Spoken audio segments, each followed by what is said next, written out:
ရွာငံမြို့ထဲမှာပဲတဘာဝရဲ့လက်ရပကြီးလိုလှပနေတဲ့ကနန်းကြရည်တခု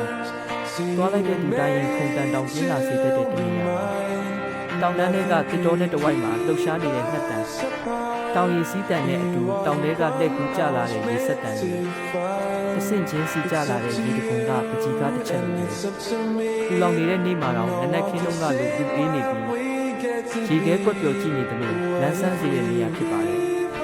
ကနန်းကြရည်တခုဟာပတ်ဝန်းကျင်တဘာဝနဲ့တဘာဝလူနေမှုပုံမှာတက်တန်တက်တာထားတဲ့ရှမ်းရွာလေးတွေနဲ့လည်းမြင်နေပါတယ်တစ်ပင်မုံကြီးတွေနဲ့လမ်းဖောက်ဖို့မလိုပဲတဘာဝနဲ့ခါစားတဲ့ဖြစ်စေတယ်ပျော်ရွှင်ပွဲအနားယူခရီးတစ်ခုအဖြစ်အထူးတင်တော်ပါတယ်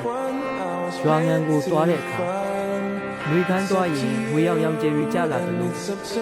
မိုးရသည်သွားရင်တော့တောင်ကောင်းတွေကငင်းချမ်းတဲ့မူတွေနဲ့ရေစီးတွေကပိုပြီးအေးမြလန်းဆန်းလာပါတယ်လူစီကားတဲ့ခီးသွားနေရာတွေကနေခဏဝေးပြီး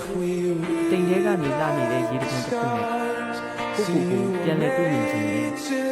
ခနန်းကြရေတခွန်ကစောင့်နေတာပါတဘာဝအေးချမ်းမှုလိုချင်သူတိုင်းအတွက်ရွာငံမြို့မှာရှိတဲ့ခနန်းကြရေတခွန်ကိုတွားကြည့်ဖို့လက်မလွတ်တင်ပါဘူးဒီလိုစိတ်ဝင်စားဖွယ်ရာနေရာဒေသများအကြောင်းကိုနောက်ထပ်တင်ဆက်ပေးမှာမို့ကျွန်တော်တို့ channel လေးကိုလည်း like and subscribe လုပ်ပေးထားဖို့မမေ့ပါနဲ့နော်